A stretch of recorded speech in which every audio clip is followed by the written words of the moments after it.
വിശുദ്ധ മത്തായി എഴുതിയ സുവിശേഷം അധ്യായം 25 1 മുതലുള്ള തിരുവചനങ്ങൾ. 10 കന്യകമാരുടെ ഉപമ. സ്വർഗരാജ്യം വിളക്കുമെടുത്ത് മണവാളിനെ എതിരേൽക്കാൻ പുറപ്പെട്ട 10 കന്യകമാർക്ക് സദൃശ്യം. അവരിൽ 5 പേർ വിവേകശൂന്യരും 5 പേർ വിവേകമതികളുമായിരുന്നു.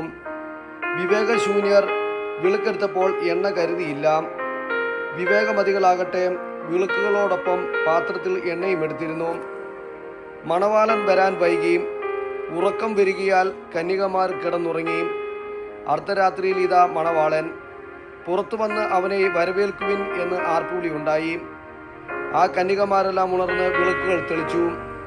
വിവേകശൂന്യർ വിവേകമതികളോട് പറഞ്ഞു, ഞങ്ങളുടെ വിളക്കുകൾ അണഞ്ഞു പോകയാൽ നിങ്ങളുടെ കൈകളിൽ എണ്ണ കുറച്ച് ഞങ്ങൾക്ക് തരിക. വിവേകമതികൾ മറുപടി പറഞ്ഞു, ഞങ്ങൾക്കും നിങ്ങൾക്കും മതിയാവാതെ വരുമെന്നതിനാൽ നിങ്ങൾ വിൽപ്പനക്കാരുടെ അടുത്ത് പോയി വാങ്ങിക്കൊള്ളുവിൻ. അവർ വാങ്ങാൻ പോയപ്പോൾ മണവാളൻ വന്നു. ഒരുങ്ങി നിന്നവർ അവനോടൊപ്പം വിവാഹ വിരുന്നിന് അകത്ത് പ്രവേശിച്ചു.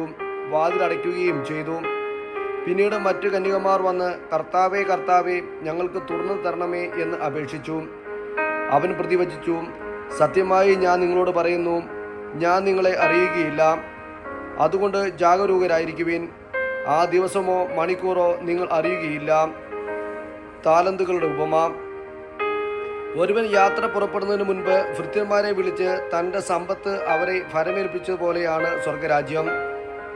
അവൻ ഓരോരുത്തരുടെയും കഴിവനുസരിച്ച് ഒരുവന് 5 താലന്തും മറ്റൊരു 2 വേറൊരുവന് 1 കൊടുത്ത ശേഷം യാത്ര പുറപ്പെട്ടു. 5 താലന്ത് ലഭിച്ചവൻ ഉടനെ പോയി വ്യാപാരം ചെയ്ത് 5 താലന്ത് കൂടി സമ്പാദിച്ചു. 2 താലന്ത് കിട്ടിയവനും 2 കൂടി നേടി. എന്നാൽ 1 താലന്ത് ലഭിച്ചവൻ പോയി നിലം കുഴിച്ച് യജമാന്റെ പണം മറച്ചു വെച്ചു. ഏറെ കാലത്തിനു ശേഷം ആ ഭൃത്യന്മാരുടെ യജമാനൻ വന്ന് അവരുമായി കണക്ക് തീർത്തു.